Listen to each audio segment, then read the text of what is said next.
तो एक बात अधूरी छोड़ी थी हमने, पूरी कर दें, नहीं तो हमारी छाती पे चढ़ बैठोगे। फिर माँ बाप को औलाद से लगाव क्यों होता है और औलाद को, बहू बेटाओं को माँ बाप से लगाव क्यों नहीं होता है। एक छोटी सी उदाहरण से मैं कहूँगा, ये माताएं बहुत अच्छी फूली फूली गोल गोल नरम नरम रोटी बनाती हैं और बढ़िया साग और दाल और खीर बना के तुम्हें खवाती हैं। गोल गोल फूली फूली नरम नरम चुपरी भई रोटी तुम खाते हो रोज। कावदना कोई चक्कर पड़ जाए और तुम्हें अपने हाथ से रोटी बनानी पड़े और कबो बनाई इतना, तो न तो गोल बना पाओगे और न वो नरम रहेगी न वो फूलेगी, और कहूँ चरेगी और कहूँ कच्ची रहेगी। हाँ या ना? ठीक है। जब पहली बार बनाओगे, अचानक बनाओगे तो ऐसा होगा, और दाल बनाओगे कि साग बनाओगे तो बहू में कछु न कछु गड़बड़ी होगी। लेकिन जब आप उन्हें खाने के लिए बैठोगे और तोड़ के जब टूका मुंह में दोगे तो जो कहो आहा आनंद आ गया। तुम्हें इतना स्वाद आएगा उस रोटी में व जरी जराई में, बिना चुपरी में और बिना छुके भई दार में, कि तुम यूँ कहोगे आ हा क्या स्वाद आया है। हाँ या ना बोलो? क्यों भैया, वह टेढ़ी कुगरी सी में जरी जराई में है और उल्टी सूदी दार में तुम्हें इतना स्वाद आ रहा हो, रोज चुपर के दे रही, फूली फूली गोल गोल पतरी पतरी नरम नरम, ऐसी तुम्हें आनंद ना आए और कबू तुमने ऐसे हा नहीं करी। इनकी इतनी अच्छी रोटी सब्जीदार और तुम्हारी का दीन की नहीं, कोई दूसरों देखे तो, लेकिन तुम जब उसे खाते हो तो आज बता आ हा। क्योंकि वो तुमने खुद अपने खून पसीनाते मेहनत बनाई है ना, तो कैसी होए तुम्हें अच्छी लगेगी। और ना तुमने बनाई नहीं, बनी बनाई मिल गई तो वहां में नकर निकारे का देर लगी, वहां में कमी निकारवे में का देर लगी, हाल जीभ हिल गई तुम्हारी। इसी प्रकार से माँ बाप कष्ट सहन करके, दुख सहन करके औलाद का निर्माण करते हैं। इसलिए माँ बाप के लिए भले बुरे कैसे हों, वह टेढ़ी कुगरी रोटी की तरह औलाद अच्छी लगती है, पर बिने तो तुम फ्री में मिले हो ना। बिन्ने तुम्हें पावे के लिए कोई कष्ट ना भोगे, कोई मेहनत ना करी, कजू कन्नो ना पड़ो, ताते तुमसे उन्हें कोई लगाव है ही नहीं। ये कारण है मैन।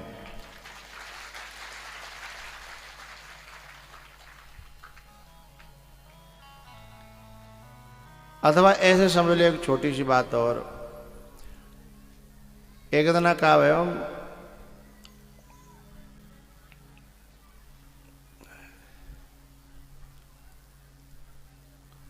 मुझे दुकान को नाम तो याद ना है, गोहद में एक जो गाजर के हलवा की दुकान है,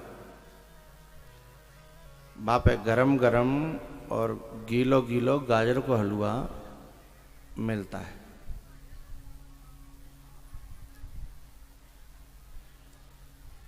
अब वो गाजरों का हलवा दोना में ले, और हमारे संग कई लोग थे, अब बात दोनों में यूँ करे जाए, दोना जो पत्तल को होता है ना, वहाँ के वहाँ भीतर घुस जाते हो, आप पत्ता पे पत्ता चढ़ो है तो वहाँ में के भीतर घुसो तो दवाए के बहु में ते निकार के, और वो दोना ऐसा कर दो दुभ्यो मजो सो, ऐसा कर दो बिल्कुल कुत्ता आवे तो सूंघ के चले या बाहे दानो,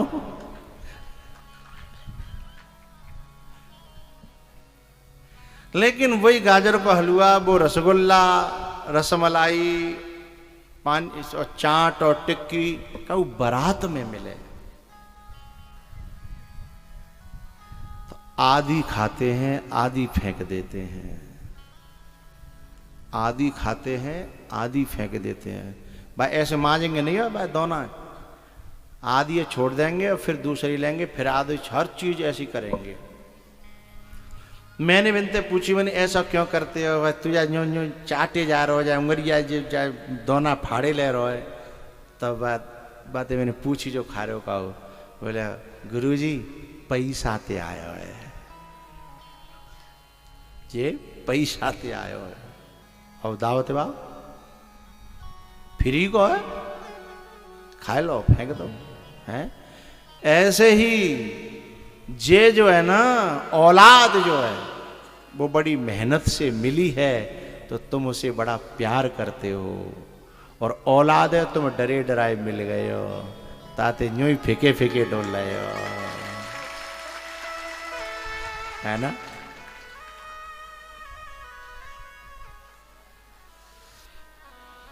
तो भैया जड़ भरत जी महाराज जो है वो हिरण की योनि में चले गए। फिर हिरण के शरीर छूट के फिर जन्म लिया, तो फिर एक विप्र के यहाँ जन्म लेकर के फिर नाम भरत पड़ा, जड़ भरत बने। उन्होंने राजा रहुगण का उद्धार किया। इस 5वें स्कंद में नरकों का वर्णन है। 28 प्रकार के नरक हैं, लेकिन नव नरकों की चर्चा हम करें तो क्या करें, कोई फायदा नहीं है। पंडित जी सही बता में हम अब नरक फरक में कोई जाए ना रहो।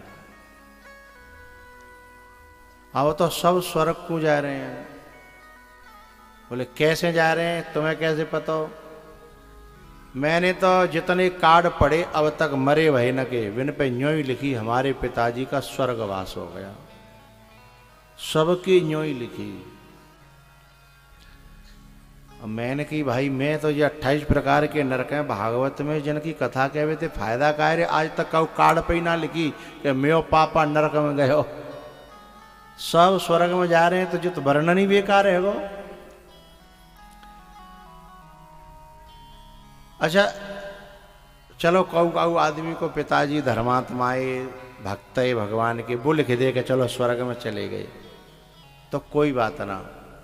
ऐसे न क्यों औलाद जो लिख रही है स्वर्ग में चले गए, कैसे न की जाके बाप ने पूरे रमा में कोई चैन ते न रहन दो, कोई चैन की नींद सोन न दो। जाकी बातें लगा, बाकी बातें लगा, बाय बातें लड़ा, बाय बातें बेड़ा, हैं सब में हमेशा लड़ाई करवाते रहो। और अपने खेत की मेड़ जितनी हतकाई सब काट के दगरे तो खत्म। जो दगरे हतकाए वो तो बिल्कुल खत्म। कोई मेड़ साजी न छोड़ी और कोई घर बिना लड़ाई कराए न छोड़ो। और बहू को बाप लिख रहा हो कि मेरे पिताजी का स्वर्गवास हो गया। अब तेरो बाप स्वर्ग में जाएगो तो नरकम का महात्मा लोग जाएंगे, हैं? बहू को बाप वो छोरा लिख रहा हो कि मेरे पिताजी का स्वर्गवास हो गया। एक तो ऐसा आदमी रहे कि जाके बाप ने करेट की करेट तो दारू डकारी, यानी कितनी तो दारू पी गो, और यानी कितने झूठ बोले, कितने ने की जमीन हड़प लाई, कितने ने के प्लॉट हड़प लाई। और क्या बताएं, कोई ऐसा कुकर्म नहीं हो जो न करो होए। अरे बहू को छोरा लिख रहा हो, बताओ सर्वना हरी भाई। सूर्य दुनिया जानते, पूरा रमा जानना है, पूरा भिंड जानना है कि जाके बाप ने कबू कच्छू अच्छो कहूँ लिख रहा हो मेरे पिताजी का स्वर्गवास हो गया। मतलब वो कोई हवाई जहाज की टिकट ऐसे होते हैं जो है कन्फर्म कराए ली है। अरे भाई तो जो शर्म लिख रही, शर्म आ रही है जे लिखवे में कि नरकवास हो गया, जे कहवे में शर्म आ रही है, तो तू एक काम कर, यूं लिख दे हमारे पापा मर गए, मोह ना पता कहाँ गए, स्वर्ग में गए क्या? नरक में गए, मोह ना बताओ, पर मेरे पापा मर गए, लेकिन वो तो जी लगाओ स्वर्गवास हुआ है साहब। लेकिन प्यारे ये ध्यान रखना, अवश्यमेव भोक्तव्यम कृतम कर्म शुभाशुभम न भुक्तम क्षीयते कर्म कल्पकोटि शतैरपि। कर्म का फल तो भोगना ही पड़ेगा। पितामह भीष्म ने कन्हैया से कहा था, हे भगवान मोय अपने 70 जन्म की याद है, मैंने ऐसा कोई काम ना करो कि मैं बता बाणों की सैया पे सो जाऊं। बोले बाबा 70 ही जन्म तो रहे हैं तुम्हारे, बातें और आगे तो देखो। बोले और आगे की मोह याद ना है। बोले मैं दिला रहा हूं, सो और आगे जन्म दिखाओ तो वहां में कहा पितामह भीष्म जो राजा है रथ पर चढ़ के जा रहे हैं और रास्ता में पड़ी है दुमुही, तुम्हारे यहाँ कहते हैं श्यावड़ कुचलेण, और वो पकड़ के न्यो बाण पे तो उठा के न्यो फेंकी सो बेरिया के पेड़ पे गिरी। अब बेरिया को जो कांटो हो तो है वह जितना सुलझाओ ना, हाँ जितना सुलझाओ उतना, जितना वो हली उतनी और ज्यादा वहां में।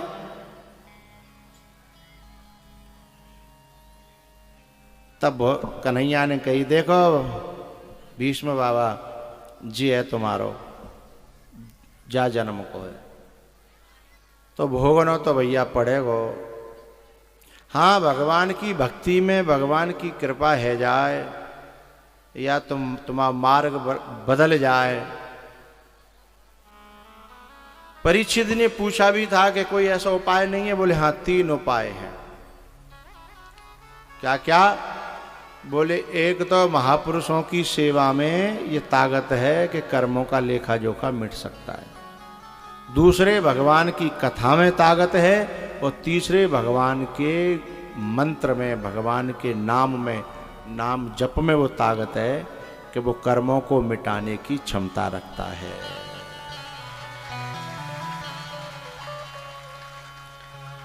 जब ही नाम हृदय धर्यो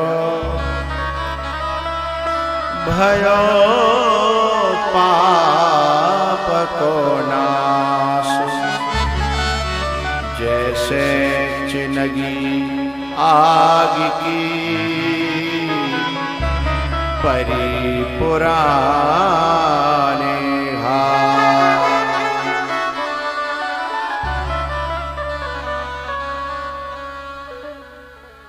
बोले भगवान को नाम, बोले कोई प्रमाण है? बोले अजामिल सबसे बड़ा उदाहरण है।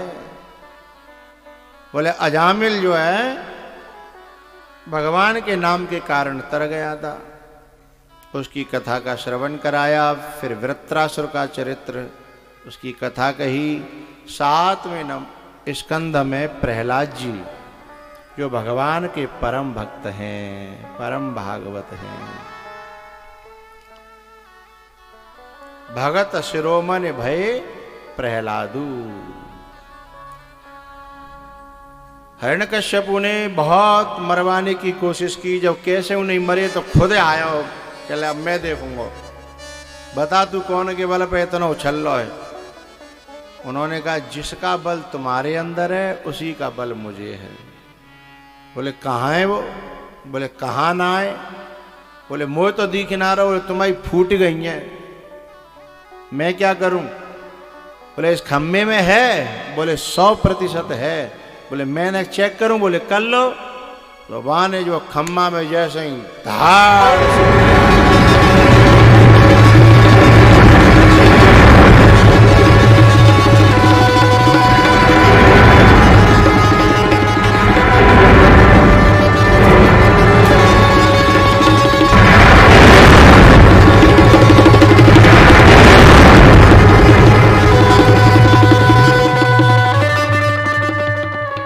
बोलो नरसिंह भगवान की, जोर से बोलो नरसिंह भगवान की। ये ना बोल रही। लड़वे गूं तो पहनी है और जयकारे में सबको मुंह बंद है रो। नरसिंह भगवान की। आओ कि ने आवाज बड़ी कहवे तो करते बिना कहे ना कहते हैं।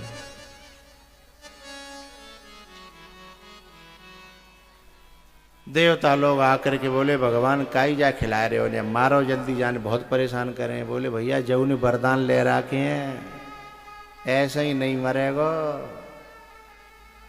खिलाते खिलाते शाम हुई, एक एक वरदान गिनाया।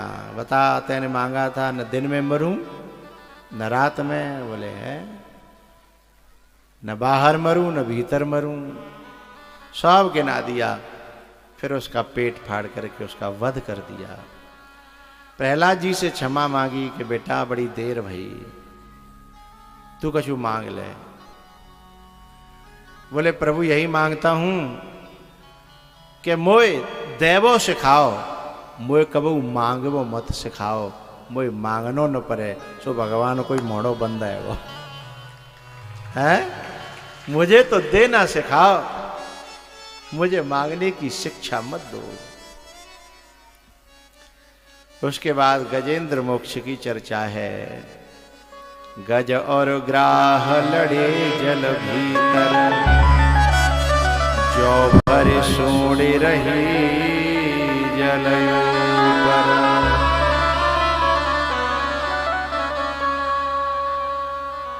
पहले बार के पूरे परिवार ने दम लगाई, लेकिन जब कोई धीमे धीमे 28 दिन है गए लड़त लड़त गज और ग्राह को, फिर परिवार सब चले गो। जब देखी कि कोई ना बचो, फिर उसने भगवान को पुकारा। फिर भगवान ने आकर के गज को ग्राह से मुक्त किया और ग्राह को सुदर्शन से मुक्त किया। भैया इसी में समुद्र मंथन की चर्चा है। और इसी 9वें स्कंध में सूर्य वंश की चर्चा है, जिसमें बड़े बड़े अम्बरीश, मानधाता, सगर, अंशुमान, दिलीप, भगीरथ, खटवांग, दीर्घबाहु, रघु, अज के दशरथ जी के भय 11 रथ। दशरथ जी के को भाई बोलो रामचंद्र भगवान की।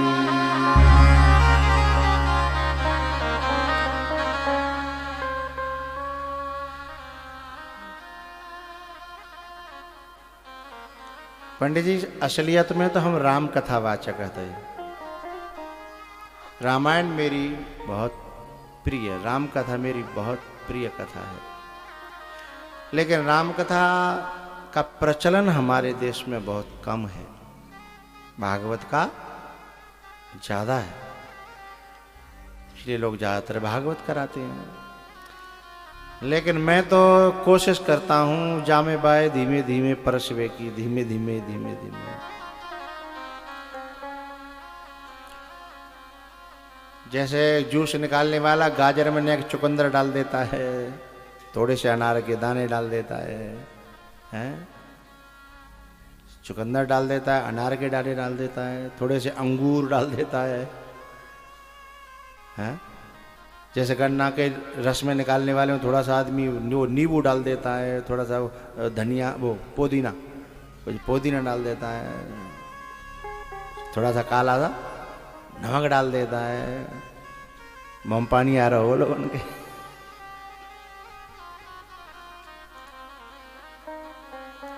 राम कथा बहुत गहरी है, बहुत गंभीर है।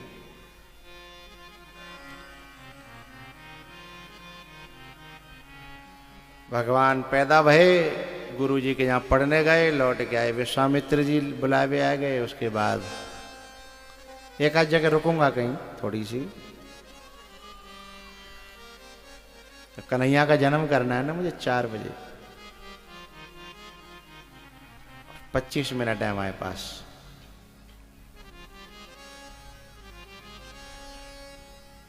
या तो तुम में से कोई बता दो कहाँ रुक जाए हम राम कथा में, वहां से लेके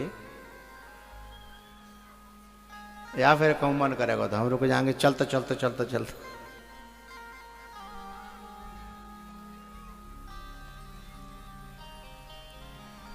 राम जी ताड़का, सुबाहु और मारीच का यथोचित उपचार करते हुए और जनकपुर पहुंचे हैं। ताड़का, सुबाहु, मारीच को आप ऐसे समझिए, ताड़का है वासना, मारीच है राग, सुबाहु है द्वेष। और ये विश्वामित्र की यज्ञ में विघ्न डाल रहे हैं। वासना, राग और द्वेष, यही तो आदमी की साधना में विघ्न डालते हैं। विश्वामित्र कौन है? जो यज्ञ करते हैं, और यज्ञ करता है वही तो विश्व का मित्र है। जो यज्ञ करता है, चाहे वो ज्ञान यज्ञ हो, चाहे भाव यज्ञ हो, चाहे द्रव्य यज्ञ हो, चाहे कुछ भी, तो जो भी ये यज्ञ हैं, यज्ञ करता ही विश्व के मित्र होते हैं। उन्हीं का नाम विश्वामित्र है। विश्वस्य मित्र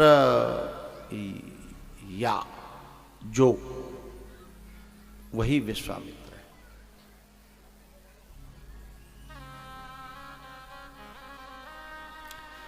भैया जनकपुर में पहुंचे,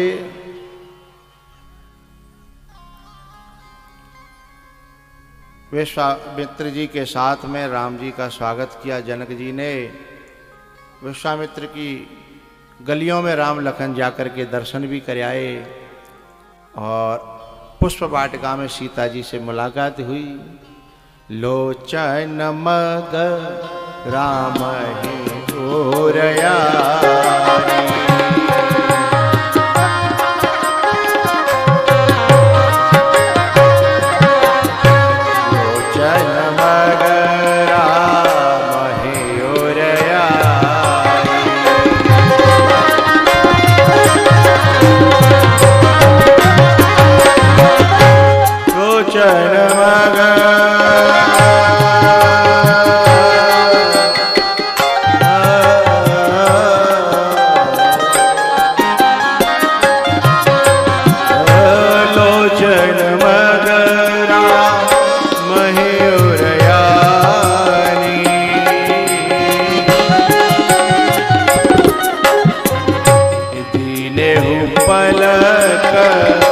पाट सयारी।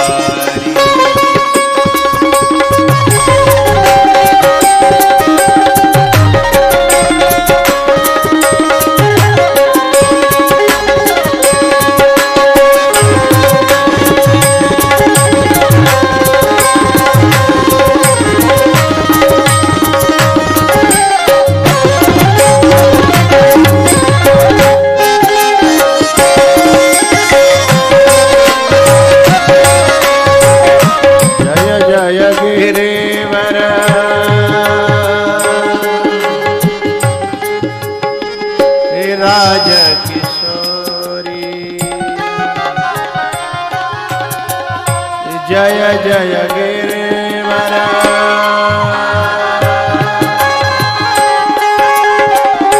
राज किशोरी, जय महेश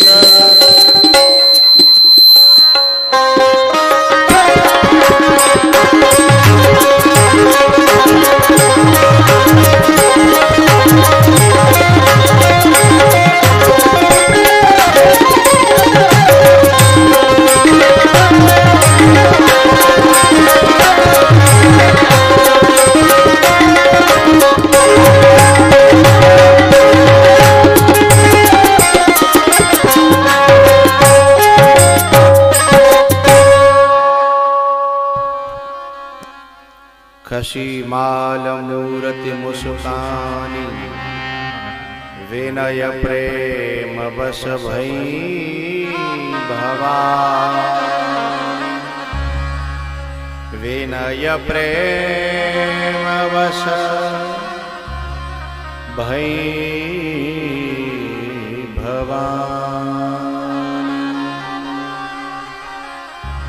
खशीमाल मूरति मुस्कान।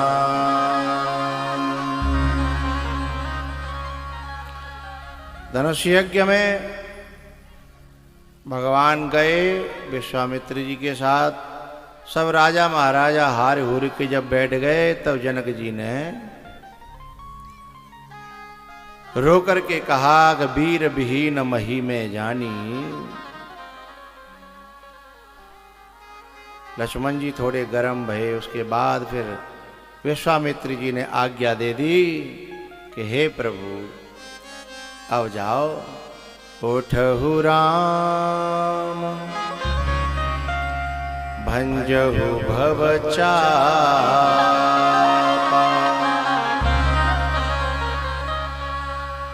मेटहु तात।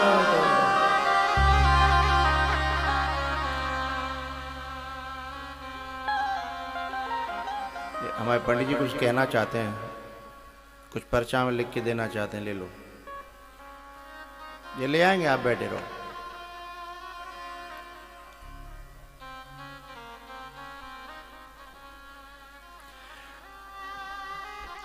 उठहु राम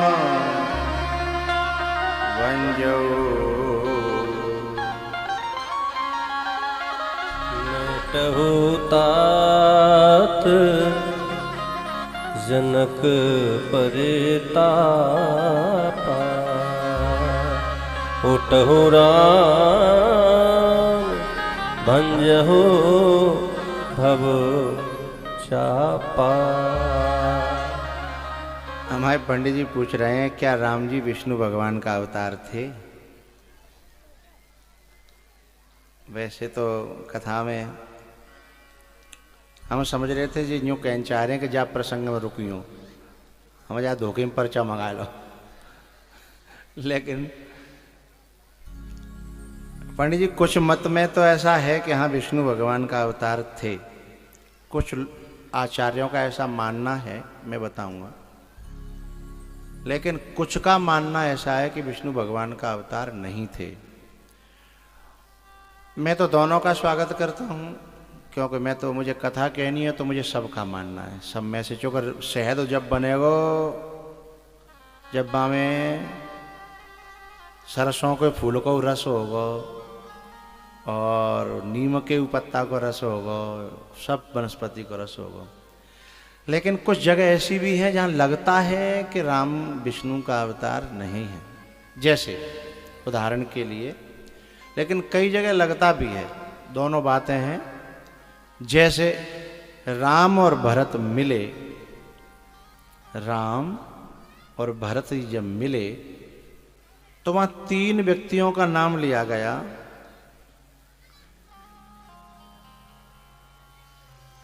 ब्रह्मा, विष्णु और महेश। कैसे? जब राम जी भरत जी मिले तो गोस्वामी जी कह रहे हैं कि को कछु कहे न,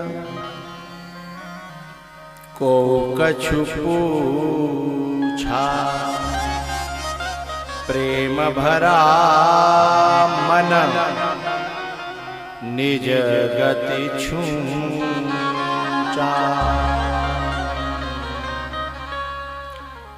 अब इसके बाद में जब गोस्वामी जी लिखते हैं तो एक ऐसी अजीब पंक्ति लिखते हैं।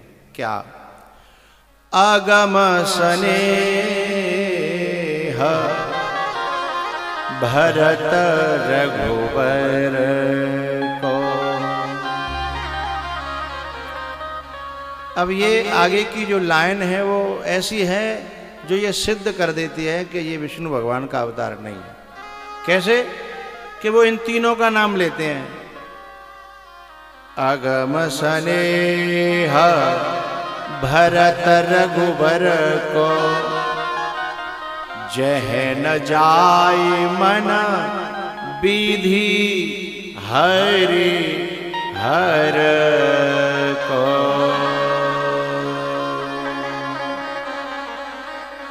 हर माने शिव, विधि माने ब्रह्मा और हरि माने तो विष्णु भगवान हैं। अब जो ये दोनों एक ही होते तो यहां तुलसी बाबा ये तीनों का नाम न लेकर के यूं कहते सब विधि का और हर का मन नहीं जा रहा। हरि तो वो है ही, लेकिन कुछ ऐसी बातें हैं कि जह न जाय मन विधि हरि हर को।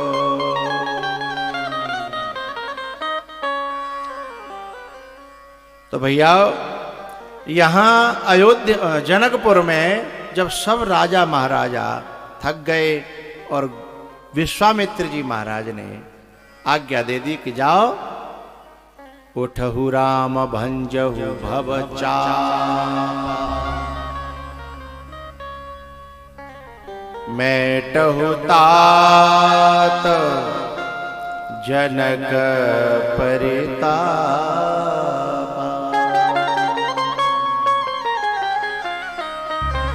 जैसे राम जी चले तो लोग जो हंसी उड़ाने लगे, देखो भैया बड़े बड़े तो धनुष नहीं उठाए पाए, बड़ी बड़ी मुछंदर आए ना, और जी भाई नेक जैसे जिनके रेख ना आई हैं ये धनुष तोड़ेंगे। तो मजाक किया लोग, ओ हट जाओ रास्ता छोड़ो, हटो हटो धनुष तोड़े हुए जा रहे हैं। आज भी तो ऐसा होता है, नेक कोई अच्छो काम करवे को संकल्प ले चले हैं तो जी ऐसे ना जियन देते बीच में हैं। अरे साहब वैसे तो कोई अच्छे काम की तरफ जाते ही कम है, कलयुग में कोई चलन लगे तो बाकी मजाक उड़ाए वारे हैं। अरे हटो हटो साहब भगत जी जा रहे हैं, देखो तिलक आ रही हैं, हटो हटो। ने कोई पूजा पाठ करने लगे, ओहो बड़ी भगतानी आई है, हटो हटो भैया रास्ता दो हैं।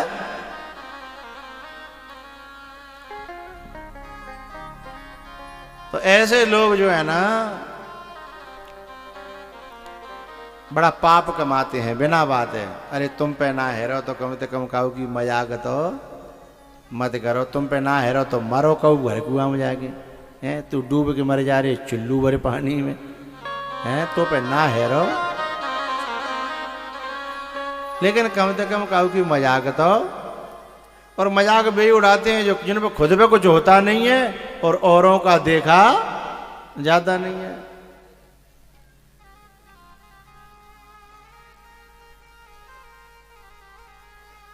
भैयाओ राम जी ने किसी का कोई उत्तर नहीं दिया। मैंने सुनी सबकी, सुनता भाई चले गए, लेकिन न रुके न काऊ की तरफ देखी। यदि कोई या भिंड क्षेत्र को हो तो चंबेल को किनारे को तो जो कहता धनुष है बाद में देखूंगा, पहले 23 चौंचे तोड़ूं हैं, बात तो देख लूंगा, धनुष तो कहाँ कहूँ जाए ना रो हैं। पहले जिनकी जीवे देखूं जी चल नहीं कहाँ ज्यादा, मियो तो बिकेगा तो चंबेले किनारे को 2-4 बीघा बिक जाओ है, होगी सो देख जाए। यहाँ को होता तो ऐसे कर दो। लेकिन राम जी ने कहा अरे हम जिस काम को जा रहे हैं जिसमें सफल हो जाएंगे तो जिनकी जीव तो अपने आप बंद है जाएगी, करवे की जरूरत नहीं पड़ेगी।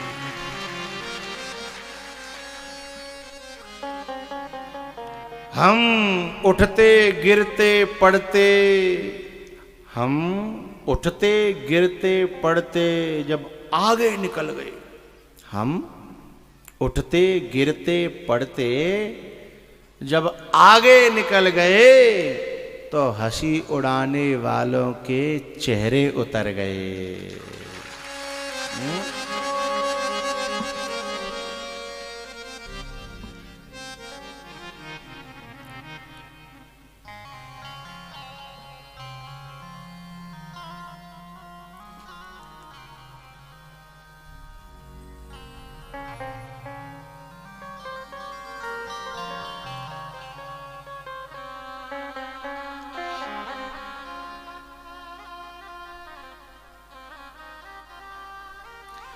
मैं सभी जो अच्छे मार्ग पर चलने वाले जो बच्चे हैं मैं उनसे कहना चाहता हूँ कि आप लोग अपने मार्ग पर चलते रहिएगा।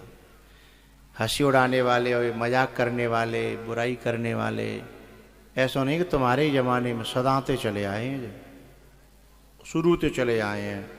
जब सीता ना छोड़ी तो तुम कौन से खेत की मूली हो, हैं? सीता ना छोड़ी, राम नहीं छोड़े, लेकिन लगे रहना, किसी दिन पार हो जाओगे सोई बिना के थूतरे अपने यहाँ बोले जो का भयो है।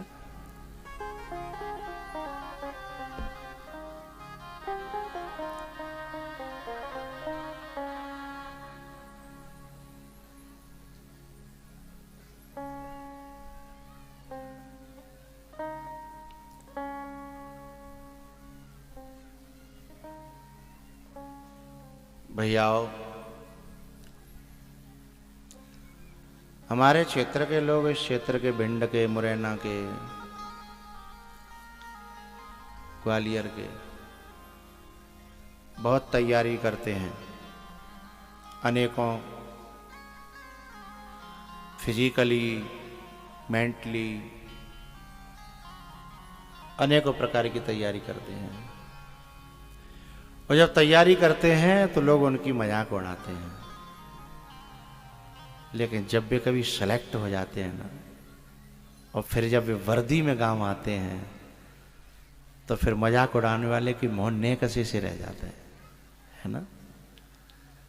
तो तुम उनकी बातों को अनसुनी करके जब चलते रहोगे, जब सेलेक्ट हो जाओगे ना, जब अच्छे काम, चाहे कोई नौकरी हो, चाहे बिजनेस हो, चाहे कोई भी काम हो,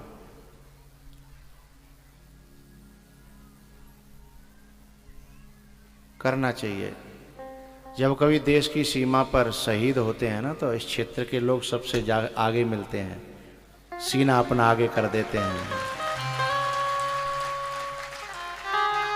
ठोक दो, देश बचना चाहिए। हाँ? देश की सीमा पर चंबल का जल सबसे आगे रहता है, उतावला रहता है कि नहीं छोड़ो तो सही मोहे, है छोड़ तो दो। और जब उनके मन का जो ऊपर का प्रशासन मिल जाए, मन को सो, तो घुस के मारे के हमें, है ना। मन को सो मिल तो ना, वाह को मन कर रहा है कि हवाल, लेकिन ऊपर तेवान नहीं कर दी है, नहीं यहीं गोली नहीं चलाना, ये नहीं करना, फिर वो चाइना को हौसला मर जाता है। फिर वो ये सोचता है कि मैंने बेकार चंबले में दौड़ करी, कब काम नहीं आई है, लेकिन ऊपर से आदेश मिल जाता है खुला है।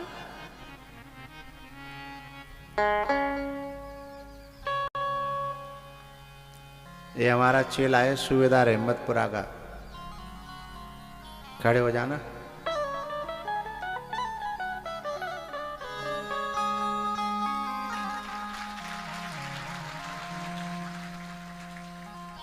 इसी चंबल में मेहनत करके आर्मी में गया, तरक्की की, ऑफिसर रैंक पे पहुंचा, और वहीं संकल्प किया कि अब तक मैंने देश की सेवा की है, अब मैं जाकर के भगवान की भक्ति करूंगा। तो फिर कथा कराई हिम्मतपुरा में आकर के, हैं? अब मोते कान में कहते रहे तो अब मैं गरम मन ना लगा, तुम्हें संग ही राग ले, बैठ जा। तो चंबल का जो पानी है, जो खून है ना, लेकिन यहाँ वैसे लोग भी रहते हैं ओछी बुद्धि के, जो तुम्हारा हौसला गिराएंगे, उनकी बात सुनिएगा नहीं। जब मैं चंबल में गया तो मुझे एक चीज़ बहुत अच्छी लगी, यहाँ के बच्चों ने वहाँ एक वो बना रखा है दौड़ करने के लिए, चंबल की रेत में दौड़ना बड़ा मुश्किल होता है। रेत में आदमी तो चलती का, हमारी फॉर्चूनर फंस गई है, वो गोला बना रखा था, मुझे बड़ा अच्छा लगा। मैंने कहा ये क्या है, तो बोले गुरुजी हम लोग यहाँ तैयारी करते हैं आर्मी की। मैंने अच्छा, तो मैंने कैसे करते हैं जरा दिखाओ तो। फिर मैं वहाँ खड़ा हुआ, फिर उन्होंने वहाँ करके दिखाई।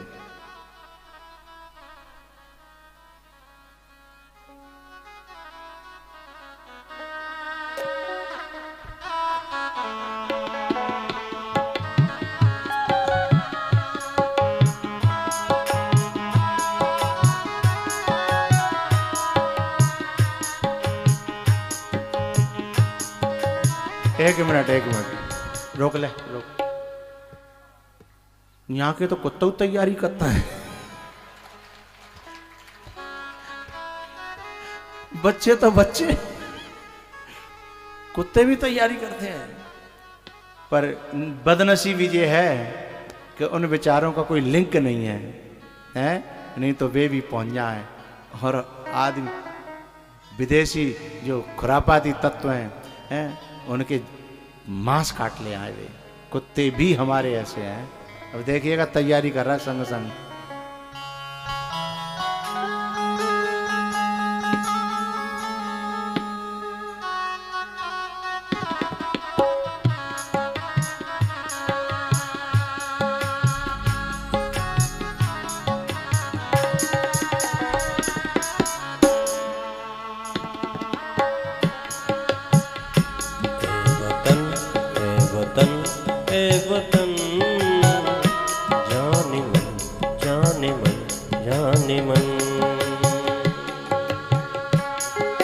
मेरा मुल्क मेरा देश मेरा ये वतन, शांति का उन्नति का प्यार का चमन, इसके वास्ते निसार है मेरा तन मेरा मन। ए वतन ए वतन ए वतन, जाने मन जाने मन जाने मन।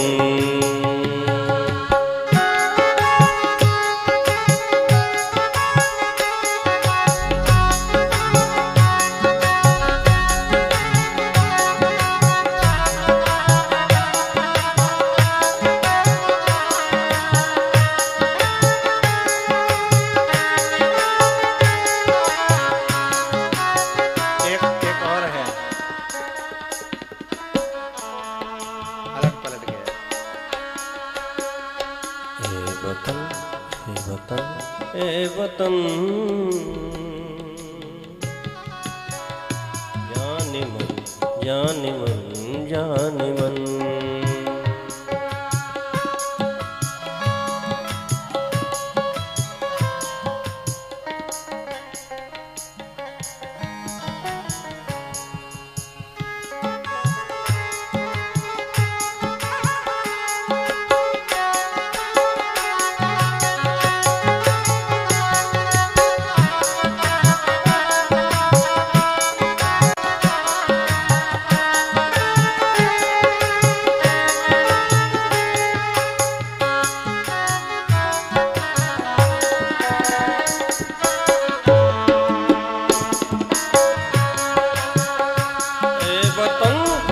वतन ए वतन, जाने मन जाने मन जाने मन।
इसके वास्ते निसार है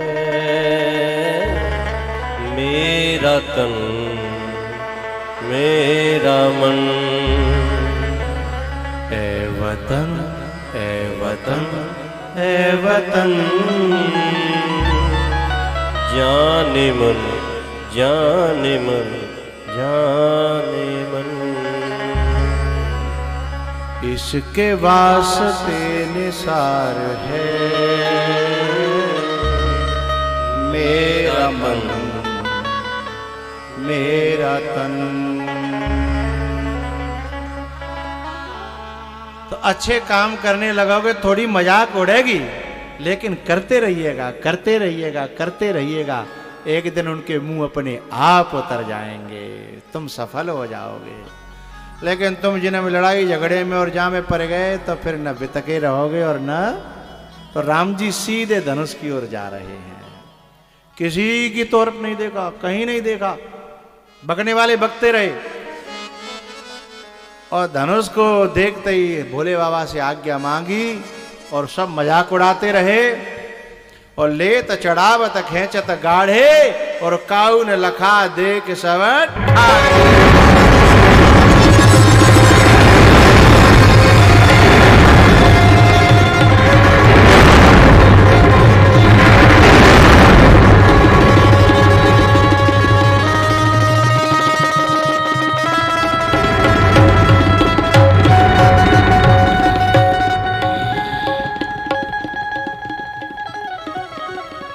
बोलो रामचंद्र भगवान की।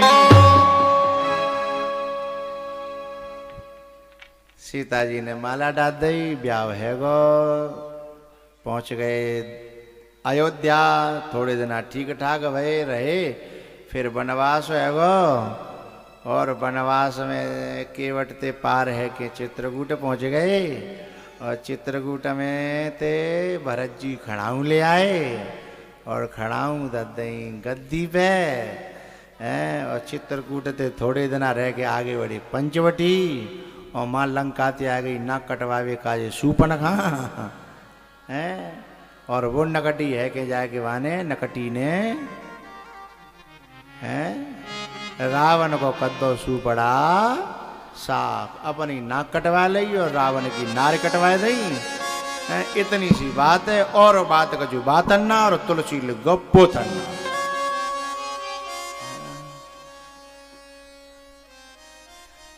चार्यो वेद पुराण अष्टदश शास्त्र सब ग्रंथन को रस।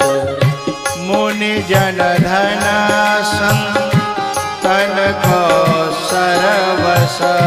मुनि जन धन संतन को सरवस। सारयंस सम्मत सबही। आरती श्री रामायण जी।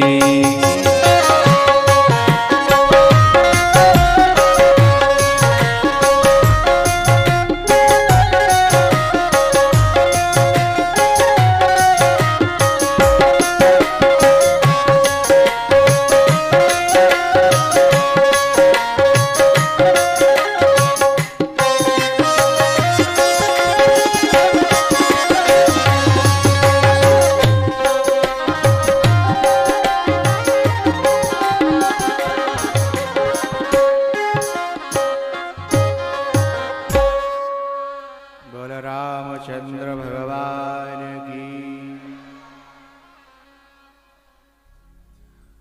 उसके बाद में भैया चंद्रवंश की चर्चा है। इस चंद्रवंश में बड़े बड़े प्रतापी राजा, धर्मात्मा राजा हुए हैं।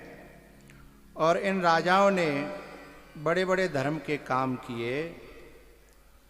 ययाति जैसे राजा जिन्होंने 1000 वर्ष 10,000 वर्ष अपने पुत्र की उम्र ली, उसके बाद फिर संसार को और भोगा और अंतिम में निर्णय कर दिया कि न जात कामः कामानाम उपभोगेन शाम्यति हविषा कृष्ण वर्तमेव भुज एवाविवर्धते। बोले संसार के भोगों को बिना विवेक के कितना भी युगों तक भोगा जाए तो भी उनसे वैराग्य होने वाला